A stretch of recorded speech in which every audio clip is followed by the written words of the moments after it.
My apartment burned down at 3:17 in the morning. I escaped barefoot, wearing nothing but pajamas, watching 7 years of my life turn to ash. When I called my parents for help, my stepfather said 5 words I will never forget. Not our problem. A week later, I learned they were listed as the sole beneficiaries on my insurance policy, a policy I never signed. And 3 days after that, a fire investigator asked me one simple question that changed everything. Who had access to your apartment last week? My name is Evelyn Carter. I was 29 years old when I learned how quickly a life can disappear. It was 3:17 a.m. when the smoke alarm went off. At first, I thought I was dreaming. The sound felt distant, warped, like it was coming from underwater. Then the smell hit me. Sharp, bitter, wrong. Not burned food, not dust, something chemical, something that scraped my throat raw before my brain could catch up. I opened my eyes to darkness so thick I could taste it. Fire. My lungs burned as I sucked in air. I didn't stop to think. I didn't grab clothes, keys, or my laptop. My hand closed around my phone on the nightstand, and I ran. The bedroom door was hot when I touched it. When I pulled it open, black smoke rushed at me, rolling low along the ceiling, lit from underneath by an orange glow. Somewhere below, something was burning fast. The hallway was gone, swallowed whole. I turned toward the stairwell and slammed my shoulder into the door. Pain exploded down my arm, but the door gave way. I stumbled inside and started down the stairs, barefoot, coughing, half blind. 4 flights. Each step felt endless. Each breath felt stolen. By the time I burst out onto the sidewalk, my chest was screaming and my legs were shaking so badly I thought I might collapse. The February air hit my skin like ice. I turned around.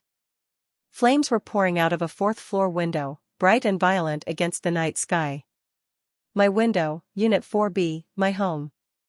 I stood there in thin cotton pajamas, shivering, watching fire eat everything I owned. A firefighter approached me, helmet tucked under his arm. His face was calm, practiced, but his eyes were already apologetic. "Ma'am," he said gently. "Are you the resident?" I nodded, but no sound came out. "I'm sorry," he continued. "Everything in that unit is gone." Gone. The word didn't make sense at first. It floated past me. Unreal. 7 years of my life were inside that apartment. Photos of my grandparents, the only ones I had left. My college diploma, my laptop with every project, every memory, the guitar my late stepfather gave me when I was 16. All of it. Bash. I sank onto the curb without realizing I was moving. Someone draped a blanket over my shoulders. I don't remember who. My hands were shaking so badly I almost dropped my phone when I unlocked it. I scrolled to my parents' contact. Mom, Dad. They would know what to do. They would come. That's what parents did, right? The phone rang once, twice, 8 times. Finally, my mother answered. "Evelyn," she said, her voice thick with sleep. "Do you know what time it is?" My throat closed. "There was a fire," I said. "My apartment burned down. I barely got out. I lost everything." Silence. Then she sighed. "Oh," she said. "That's unfortunate." Unfortunate? Like I'd missed a meeting. Like I'd spilled coffee on the carpet. I heard movement, then my stepfather's voice in the background. The phone changed hands. "What's going on?" he asked. I told him again about the smoke, the stairs, standing on the sidewalk with nothing but my phone and the clothes on my back. I was crying now, though I hadn't noticed when it started. His response came fast and flat. "This isn't our problem, Evelyn," he said. "You should have been more careful. You're an adult now." The line went dead. I sat there long after the firefighters finished their work, long after the neighbors went back inside. The sky slowly lightened as the sun rose behind the smoke. My parents never called back. As the shock settled into something heavier, a memory surfaced, uninvited, sharp. My mother, standing in my apartment 5 days earlier, her first visit in almost 2 years. She had shown up without warning, smiling too much, walking through every room, touching things, asking questions. At the time, I'd been happy, grateful, even sitting on that curb wrapped in a stranger's blanket, watching smoke drift into the morning sky. I wondered for the first time, why had she really come? I pushed the thought away. I wasn't ready for it yet. I didn't sleep that night, or the next. Every time I closed my eyes, I smelled smoke again. Heard the alarm screaming. Felt the heat on my skin that shouldn't have been there yet. When morning came, it didn't feel like relief. It felt like something unfinished. Jason Park saved me that first week. He was my coworker. Nothing more than that before the fire. We'd shared coffee breaks and small talk about deadlines. When I showed up at his door at 6 o'clock in the morning with ash still in my hair and nothing but my phone in my hand, he didn't ask questions. He just stepped aside and said, "Come in. You can stay as long as you need." Those words did more for me than my parents ever had. For 3 days, I lived on autopilot. I borrowed clothes. I answered emails I barely understood. I replayed the fire in my head until it felt less like memory and more like punishment. On the 4th day, I finally called my renter's insurance company.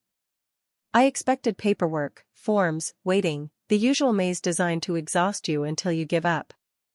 Instead, the man on the line asked a question that stopped me cold. "Miss Carter," he said, his voice calm, professional, Midwestern flat. "Can you confirm your relationship to Richard and Patricia Carter?" I blinked at Jason's kitchen wall. "They're my parents," I said slowly. "Why?" There was a pause, not a dropped call, a deliberate silence. "Miss Carter," he said finally, "I think it would be best if you came into our office." "Can't you just tell me over the phone?" I asked. "I don't even have my own computer right now." Another pause. "It would really be better in person." We scheduled an appointment for the next morning. When I hung up, I sat very still. Jason came home from work an hour later and found me like that, staring at nothing. "You okay?" he asked. "The insurance company wants me to come in," I said. "Something about my parents." He frowned. "Your parents? Why would they be involved in your renter's insurance?" "I don't know," I said. "But the guy mentioned a beneficiary form dated 6 months ago." Jason didn't answer right away. That worried me more than if he had. "That's not normal," he said carefully. "Most renters' policies list the policy holder as their own beneficiary by default." That night, I barely slept again. The insurance office smelled like stale coffee and bad news. The man I spoke to, Greg, was younger than I'd imagined. Early 30s, wire-rimmed glasses, apologetic eyes. He led me into a small conference room and closed the door behind us. "Miss Carter," he said, sitting across from me. "I want to start by saying, I'm very sorry about your loss." "You didn't bring me here for condolences," I said. He nodded and slid a folder across the table. Inside was my policy. My name, my address, coverage amounts. Everything looked normal until I turned to the last page. Beneficiary designation, Richard Carter, Patricia Carter seems. The room tilted. "This is a mistake," I said. "I never signed this." Greg leaned forward and pointed to the bottom of the page. "That's your signature." I looked. It did look like mine. The loops, the slant, familiar enough to make my stomach turn. "I've never seen this document," I said. "I never changed my beneficiaries." "This form was submitted 6 months ago," Greg said quietly. "Your original policy listed you as your own beneficiary. Someone changed it." My hands were shaking now. I pressed them flat against the table. "How much?" I asked. Greg hesitated. "The payout amount is $150,000. I swallowed. Then he said, "There's something else." I looked up.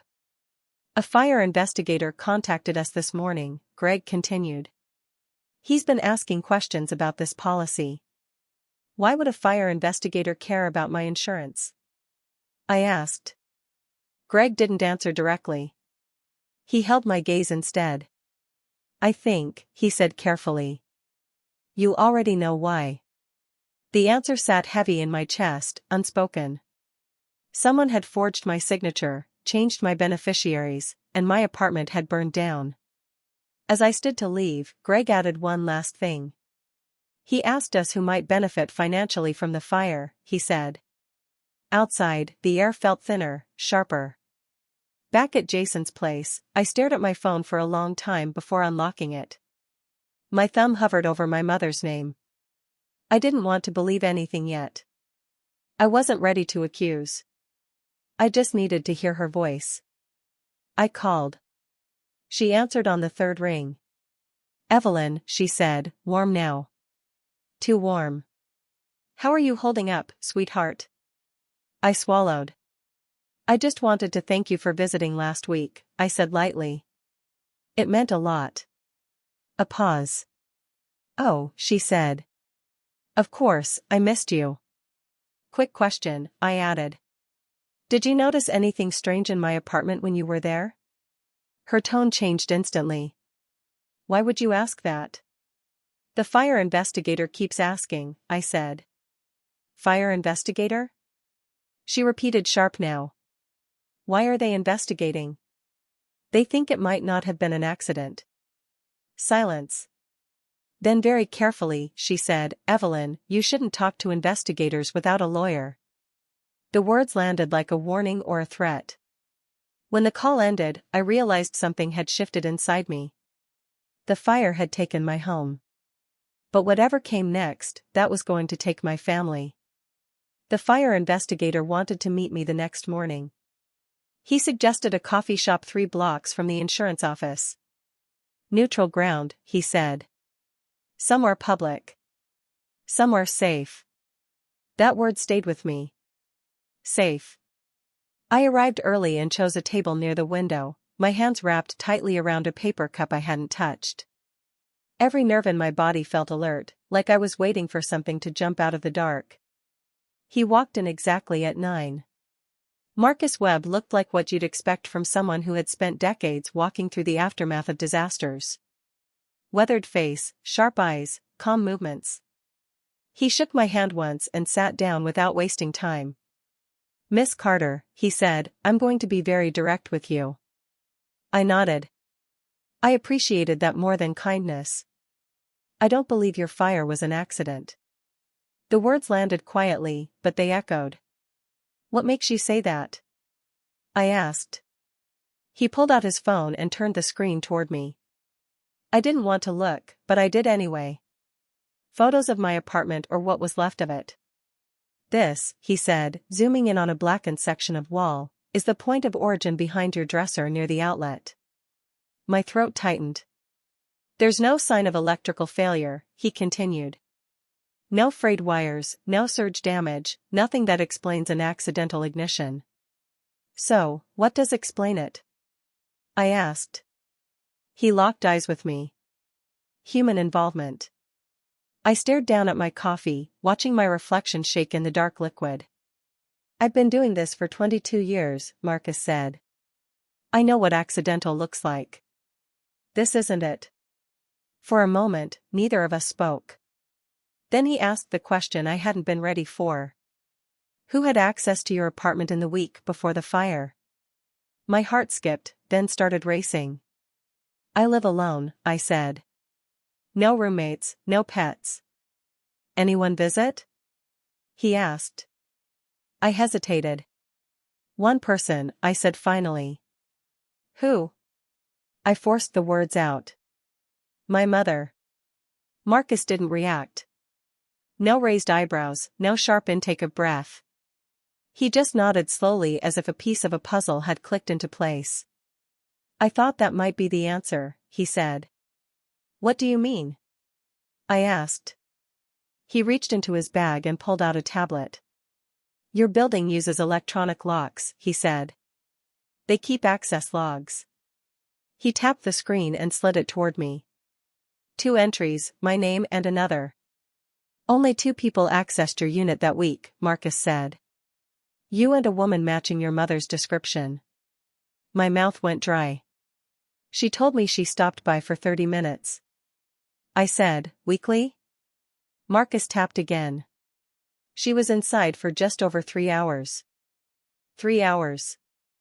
My fingers curled into my palms. Miss Carter, he said carefully. I'm not accusing anyone of anything yet, but I need you to understand something. I looked up. This investigation is active, he said. And it's going to get uncomfortable. I thought about the forged insurance form, the beneficiaries, the payout. There might be something else, I said quietly. He leaned forward. Now would be the time.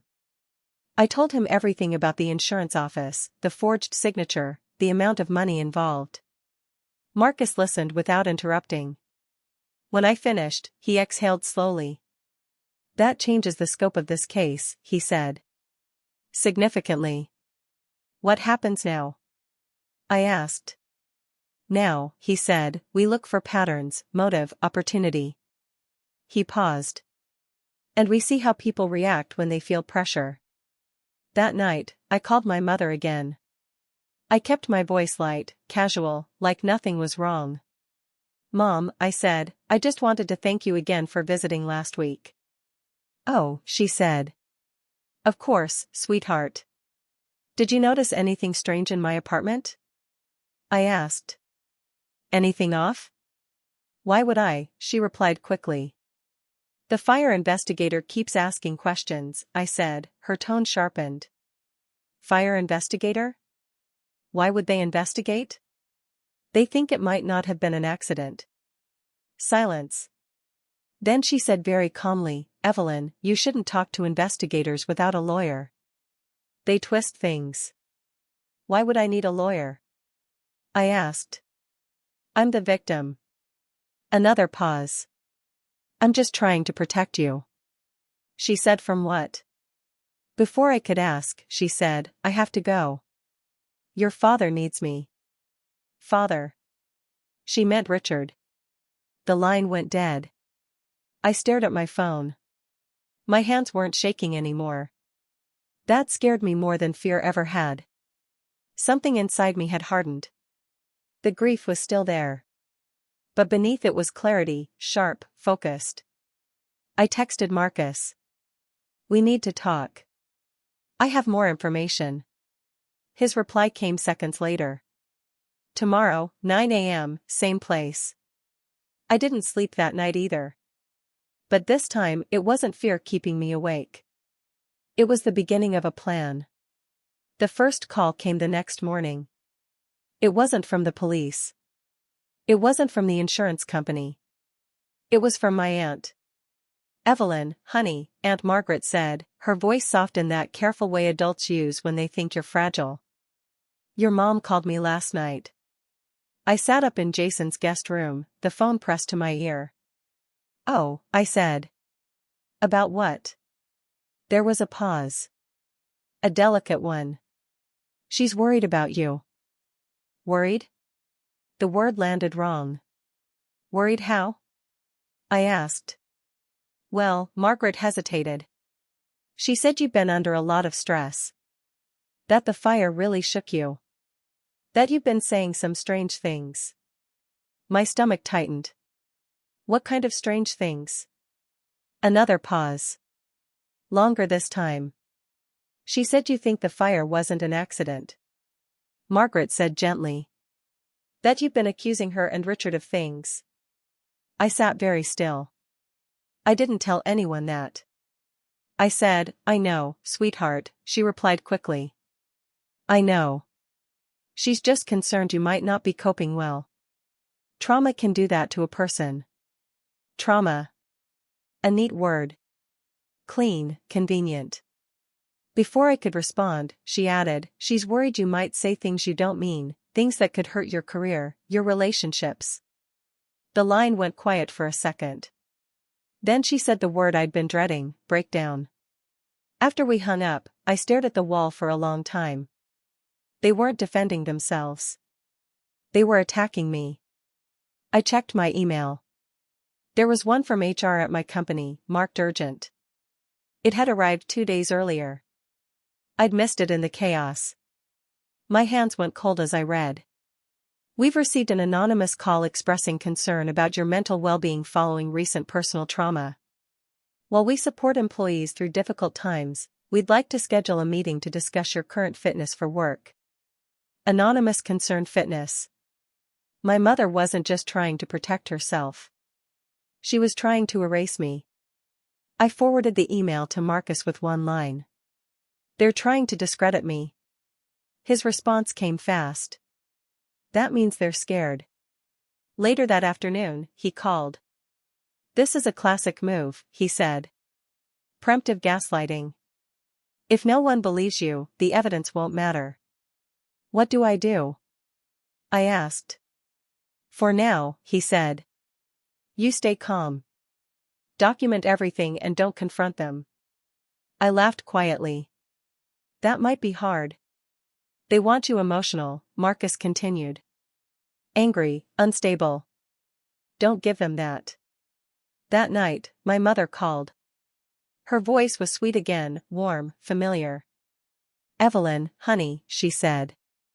The family's been so worried about you. I said, nothing. I'm hosting a little gathering this Sunday, she continued. Nothing fancy, just family. We want to support you. Make sure you're okay. A gathering? I could almost see it. The looks, the whispers, the careful sympathy, a room full of witnesses. I'll be there, I said. She paused just for a second. Oh, she said. That's wonderful, sweetheart. I think it will be very healing for you. When the call ended, I sat in silence. Jason leaned against the doorway, arms crossed. That sounded loaded, he said. They're setting a stage, I replied. For what? To prove I'm crazy, I texted Marcus. She invited me to a family gathering. He called immediately. Do not confront her, he warned. We're still waiting on warrants. I won't, I said, but I need to be there. There was a pause. Fine, he said finally. If anything escalates, text me. I'll be nearby. After that, I called Diana Reeves. The lawyer didn't sugarcoat things. They're laying groundwork, she said. If they can establish a narrative of instability, it muddies everything. Can we fight it? I asked. Yes, she said, but not by reacting. We fight it with proof. I hung up and stared at my phone. For the first time since the fire, I felt something other than grief or fear. Anger, cold, focused, controlled. They thought they were trapping me. They didn't realize they'd just given me the perfect place to expose themselves. And this time, I wasn't walking into that house as their daughter. I was walking in as their witness. The building manager's office smelled like dust and old carpet. Marcus and I sat side by side in two mismatched chairs while Mr. Henderson hunched over a small monitor on his desk. His fingers moved quickly across the keyboard, pulling up security footage. You said February 7th, he muttered. 4th floor afternoon. My stomach tightened. That's the day, I said. The screen flickered, then stabilized. There she was, my mother. She walked down the 4th floor hallway like she belonged there, her coat neatly buttoned, her hair perfectly done. In her right hand was a large black bag, the kind you'd use for the gym or an overnight trip. My breath caught. Pause it, Marcus said. Henderson froze the frame. The timestamp glowed in the corner. 2:07 p.m. That's when she entered, Marcus said calmly. I nodded, unable to speak. Henderson fast-forwarded. Minutes blurred into seconds. My mother disappeared into my apartment. We waited and waited. Finally, she reappeared on the screen. 5:12 p.m. She stepped out of my apartment, adjusted her coat, and walked down the hall, my eyes locked onto her hands. They were empty. No bag, I whispered. Marcus leaned forward. Run it again. We watched it twice more, slow, then slower. She walked in carrying the bag. She walked out without it. She told you she stayed 30 minutes, Marcus said quietly. She was there for 3 hours, I replied. Henderson cleared his throat. We've got cameras in the stairwells and parking areas, too, he said. Want me to check? Yes, Marcus said immediately. The footage rolled on. Stairwell cameras, nothing. Elevators, nothing. Garage, nothing. Finally, the service entrance. There she was again, walking toward her car.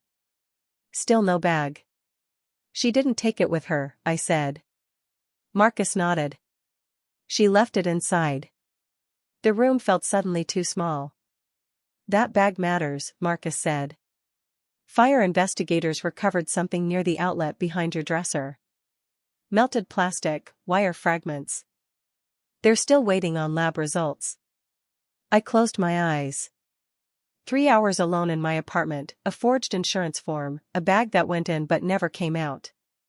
The pieces were starting to lock together. Back in the car, Marcus didn't turn the engine on right away. I need you to understand something, he said. From this point on, this gets serious. Warrants, interviews. If your mother realizes what we have, she'll panic. She already is, I said. My phone buzzed. A text from Aunt Margaret. Your mom says you've been very emotional lately. She's worried you're pushing people away. I stared at the screen.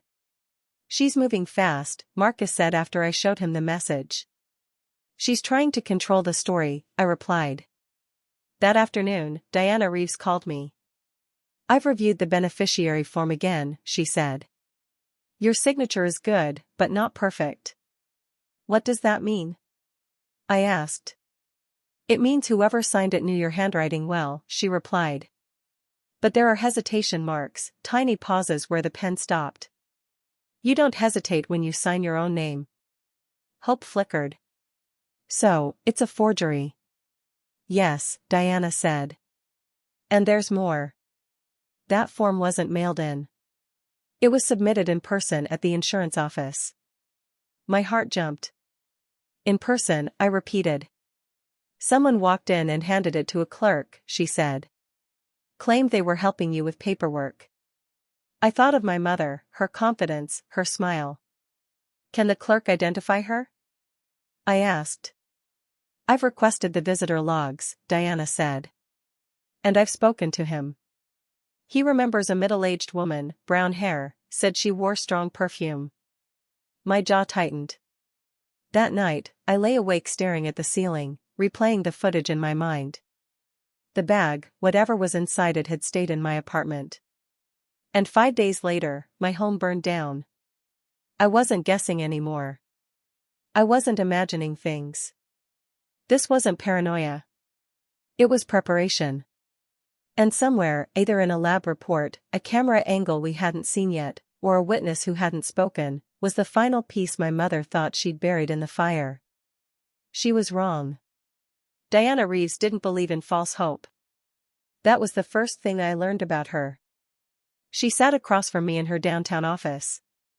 The forged beneficiary form laid flat between us. Sunlight cut through the blinds, landing directly on my name at the bottom of the page. This signature is professional, she said, careful, confident. Then she picked up a magnifying glass. But it's not yours. She tilted the paper, letting the light catch the ink. See here, she said, pointing. And here and here. I leaned forward. Hesitation marks, she continued. When someone forges a signature, they slow down at certain curves. They're thinking, correcting. Your real signature is fluid muscle memory. My chest tightened. So, you can prove it's fake? Yes, she said with a forensic document examiner. Absolutely. Hope flickered, but Diana wasn't done. What matters more, she added, is how this form was submitted. She slid another document across the desk. This wasn't mailed. It was hand-delivered at the insurance office. I looked up sharply. Meaning someone physically walked in, she said. Claimed to be you or to represent you and changed your beneficiaries. Do we know who? I asked. Diana smiled thinly. I spoke to the clerk. My heart started pounding. He remembers her, Diana continued. Middle-aged woman, brown hair, said she was helping her daughter with paperwork. Very polite, very confident. That description didn't just ring bells. It screamed. Can he identify her? I asked. He's willing to try, Diana said. We're setting up a photo lineup. I left her office feeling lighter and heavier at the same time. Proof was building and proof was dangerous. That evening, Marcus called. The lab results came back, he said. I sat down hard on Jason's couch. The melted plastic and wire fragments, I asked. Timer device, Marcus confirmed. The kind you plug appliances into. It didn't fail. It worked exactly as designed. I closed my eyes. Where was it bought? I asked. He paused. 3 miles from your parents' house. Silence stretched between us. That's not all, Marcus continued. We pulled store security footage 8 days before the fire. Cash purchase. My pulse roared in my ears. Can you see her face? I asked. It's grainy, he said. But posture, hair, purse. It's consistent. Consistent. That word followed me all night. Patterns, motive, opportunity. The next morning, my phone rang before I'd finished my coffee. It was my mother. Her voice was honey-sweet. Evelyn, sweetheart, she said. I've been thinking about you nonstop. I said nothing. The family's worried, she continued. They love you, and after everything you've been through, I think it would help to be together. Here it was. I'm hosting a small gathering this Sunday, she said. Just family, a safe space. Safe? The word almost made me laugh. What kind of gathering? I asked. To show support, she replied quickly. To make sure you're okay. To make sure I broke. I'll be there, I said. She paused just a fraction of a second too long. That's wonderful, she said. I knew you'd do the right thing. When the call ended, I texted Marcus. She invited me to a family gathering. He replied immediately. Do not confront her. Warrants are still processing. I stared at the message. I won't, I typed back. But I need them all in one room. A few hours later, Diana called again. The clerk did the lineup, she said. My breath caught. And I asked. He identified your mother, Diana said. No hesitation. Something inside me went very still. Between the security footage, the forged signature, the eyewitness, and the timer device, this was no longer suspicion. It was a case. That night, I stood by Jason's window looking out at the city lights and realized something that terrified me more than the fire ever had. My mother hadn't panicked when my apartment burned. She panicked when I didn't break. And on Sunday, surrounded by family, she was going to make her last move. She thought she was calling a meeting to control the story. She didn't know she was calling witnesses. My parents' house looked exactly the same. White siding, perfect lawn, an American flag by the door, hanging just right. From the outside, nothing about it suggested danger. It looked like safety, like childhood, like family. That was the point. I parked on the street and counted the cars lining the driveway. 15 witnesses to whatever my mother had planned. I sat there for a full minute with my hands on the steering wheel, breathing slowly, reminding myself of Marcus's words. Stay calm. Let the evidence speak. The front door opened before I could knock. Patricia stood there in a cream blouse and pearl earrings. Concern already arranged on her face like makeup. Evelyn, she said, pulling me into a hug that lasted just a little too long. My poor baby. I've been so worried about you. Her voice was loud enough for the audience behind her. I stepped inside. The living room fell quiet. Aunt Margaret sat near the window, hands folded tightly in her lap. Uncle Thomas stood by the fireplace. Cousins Brian and Michelle hovered near the couch, drinks untouched. Every face held the same expression, pity. Careful, measured, pre-approved. Patricia guided me forward with a hand at my back, as if I might stumble. Everyone's here for you, she said. We just want to make sure you're okay. Aunt Margaret approached first. Honey, she said softly, taking my hands. Your mom's told us what you've been going through. Losing everything like that. Anyone would struggle, Brian nodded. Yeah, that kind of trauma messes with your head, Michelle added gently. Maybe talking to someone would help. A professional. I looked around the room. Not one person asked me what I'd seen. Not one person asked me what I knew. They had already decided. Patricia waited until everyone had settled, drinks in hand, attention focused. Then she cleared her throat. I want to thank you all for coming, she said. Her voice trembled just enough. As you know, Evelyn's been through something terrible. Murmurs of agreement. But she continued, dabbing at her eyes. There's something we need to address. Something very concerning. My heart beats steadily. Too steadily.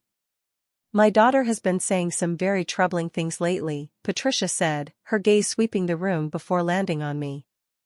About me, about Richard, about the fire. Gasps, soft, shocked sounds.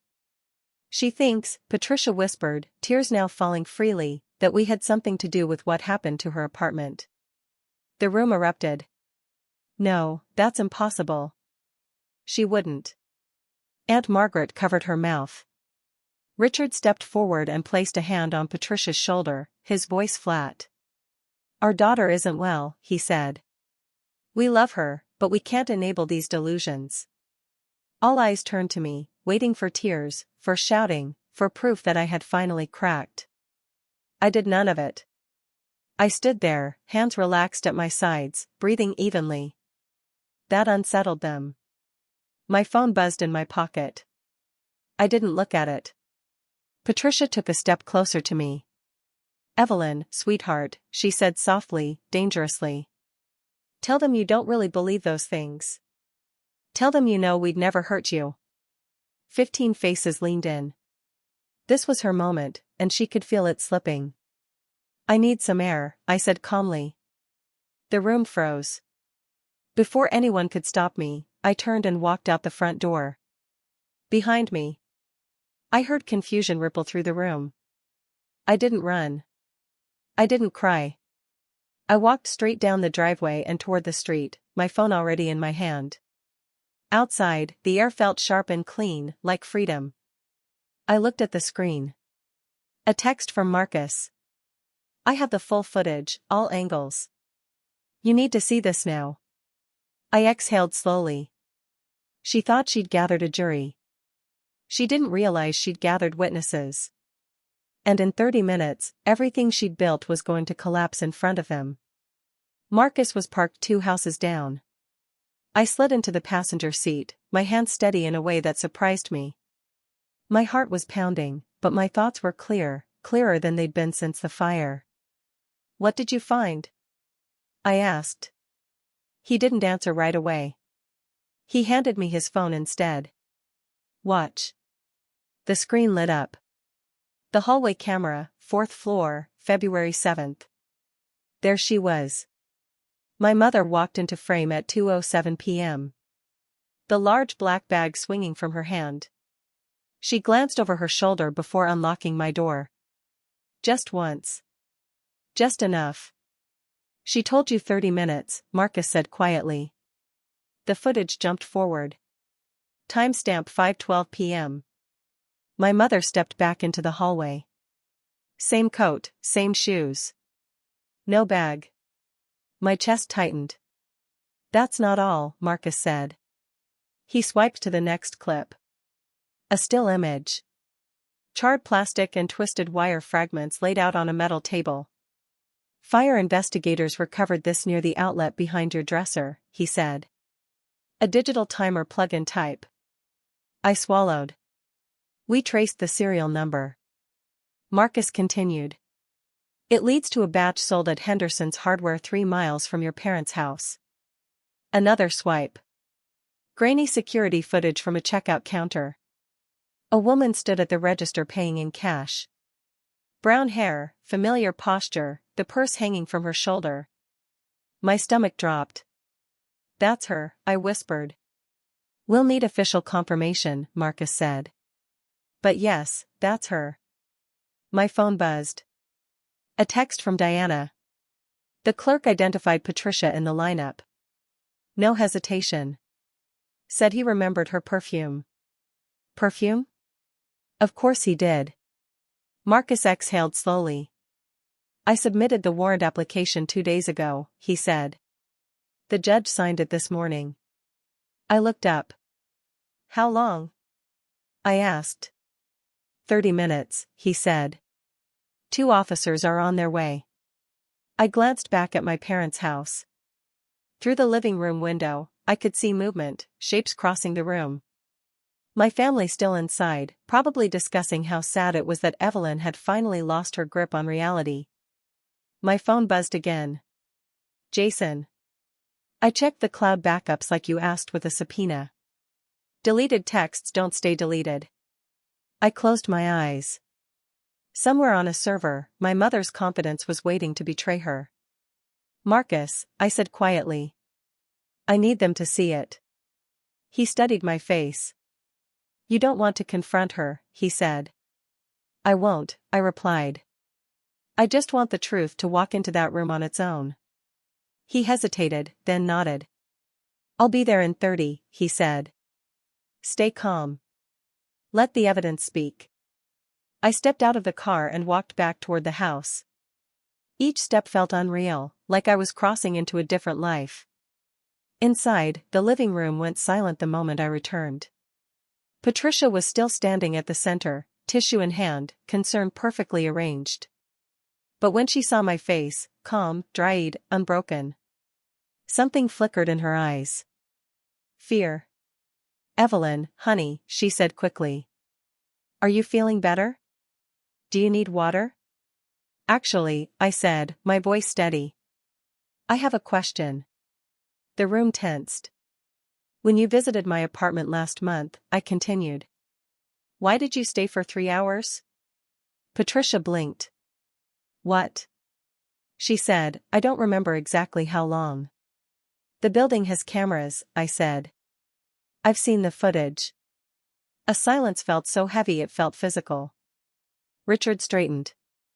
Evelyn, he snapped. That's enough. You're embarrassing yourself. I ignored him. And the bag, I said, turning back to my mother. The large black one you brought with you. Where did it go? Her jaw tightened. I don't know what you're talking about, she said coldly. The fire investigators do, I replied. Gasps rippled through the room. Patricia's voice hardened. I don't know what lies these investigators have been feeding you. Her phone rang. At the exact same moment Richard's phone rang, too. They looked at each other, and for the first time, they didn't hide it. Fear passed between them, naked and undeniable. Richard glanced at his screen, his face drained of color. Patricia, he whispered. It's the police. The doorbell rang once. Twice. No one moved. Uncle Thomas, closest to the door, reached out without thinking and opened it. Marcus Webb stepped inside, badge visible at his belt. 2 uniformed officers behind him. The room stopped breathing. Patricia Carter, Marcus said calmly. We need to speak with you. My mother didn't look at me. She didn't need to. We both knew the story was over. The only thing left was the truth finishing what the fire had started.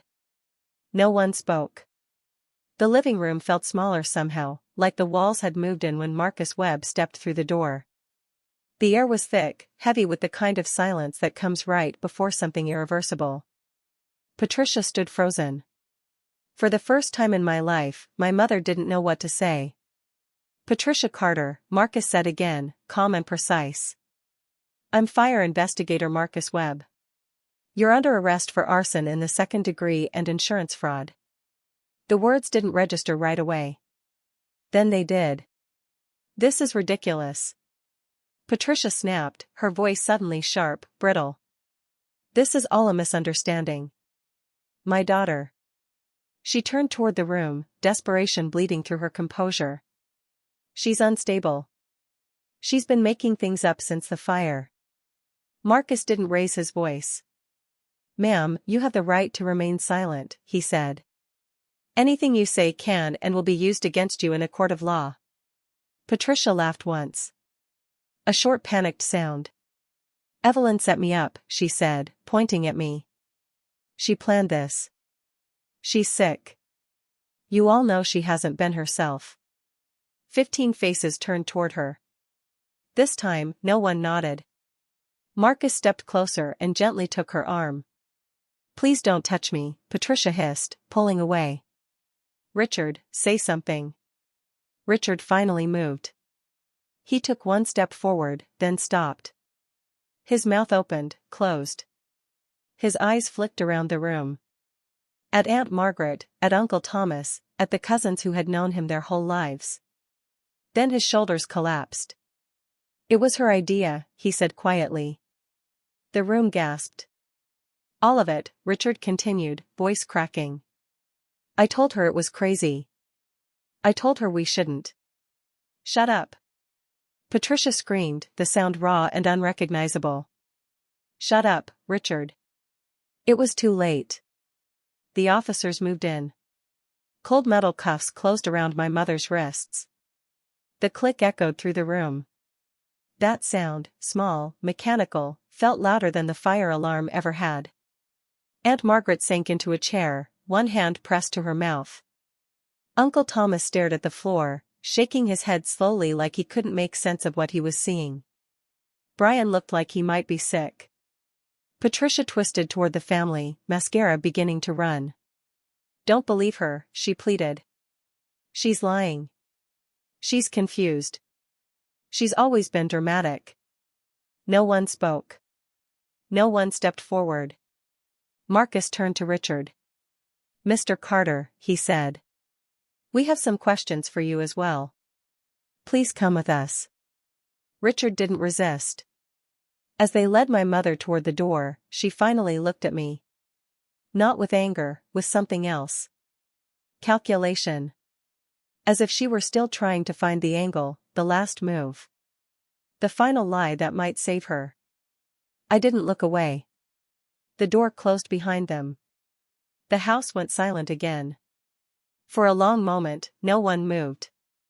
Then, Aunt Margaret stood up and crossed the room toward me. Tears streaming down her face. "Evelyn," she whispered. "I'm so sorry. I should have listened. I should have asked." I nodded. "I know," I said. One by one, the others followed. Apologies, shock, hands reaching out, unsure if they were allowed to touch me now. "We'll help you," Uncle Thomas said quietly. "Legal fees, a place to stay, whatever you need." I looked around the room, the carefully arranged furniture, the family photos on the walls, the perfect life my mother had built like a stage set. "I need some time," I said, "to figure out who my family really is." No one argued. I walked out the front door alone. The February air was cold but clean. The police cars were gone now, red and blue lights fading down the street. My phone buzzed. A text from Marcus. "She's being processed now. Bail hearing tomorrow." Richard's talking. I looked up at the sky. For the first time since the fire, my chest felt lighter, not healed, not whole, but free enough to breathe. The courtroom was colder than I expected. Not physically, emotionally. I sat in the back row, hands folded in my lap, watching my mother stand before the judge in an orange jumpsuit that didn't fit the woman I remembered. Her hair had grown out, gray at the roots. No makeup, no pearls, no performance. She didn't turn around. Maybe she didn't want to see me. Maybe she knew I was there. The charges were read slowly, one by one. Arson in the second degree, insurance fraud, forgery, conspiracy. Each word landed like a stone. Her lawyer spoke about desperation, about debt, about mistakes made under pressure, about how no one was physically hurt. I almost laughed because I had been burned, not just by fire, but by betrayal. My stepfather's hearing came later. He cooperated. He testified. He took a deal. Probation, mandatory treatment, a quiet ending for a quiet accomplice. My mother wasn't offered that mercy. The judge looked at her for a long moment before speaking. Patricia Carter, he said, you are hereby sentenced to 6 years in state prison with eligibility for parole after 6 years. I didn't feel relief. I didn't feel revenge. I felt something closer to emptiness and then release. Outside the courthouse, Diana met me with a thin smile. The insurance payout cleared, she said. After legal fees, $142,000 will be transferred to your account within 60 days. Money. A number meant to replace 7 years of memories. It's yours, she added. It always was. I nodded. I want a restraining order, I said, against both of them. That's already in motion, she replied. 10 years, no contact, no third parties. Good. I moved into a new apartment at the end of April. Smaller, quieter, different neighborhood, new locks, security cameras I chose myself. No shared memories hiding in the corners. Jason helped me move in. Aunt Margaret sent flowers. Uncle Thomas showed up with a casserole and didn't stay long, like he knew some things couldn't be rushed. I started therapy 3 weeks later. Do you forgive them? My therapist asked during one session. I thought about it for a long time. Forgiveness isn't my job right now, I said finally. Healing is, she smiled. That was the right answer. The nightmares faded slowly. The smell of smoke stopped haunting my dreams. Some nights I slept all the way until morning. One afternoon, a letter arrived. I recognized the return address immediately. I didn't open it. I didn't need to. Some endings don't require explanations. They require boundaries. I blocked the prison mail system the same day. Clean, quiet, final. Tonight, I'm sitting by my window. City lights blinking below. A new guitar leaning against the wall. It doesn't sound like the old one. Nothing ever will. But when I play it, I can still hear myself stronger, clearer. The fire took everything I owned. But it showed me something I might never have seen otherwise. That family isn't blood. It's choice. It's who shows up, who protects you, who believes you when the truth is inconvenient. If you're listening to this and something feels familiar, if you've ever been made to feel crazy for telling the truth, you're not broken. You're awake, and that's where freedom starts. I'm Evelyn Carter.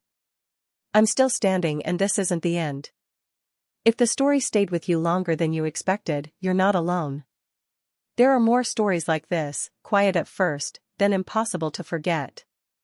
You'll know where to find them when you're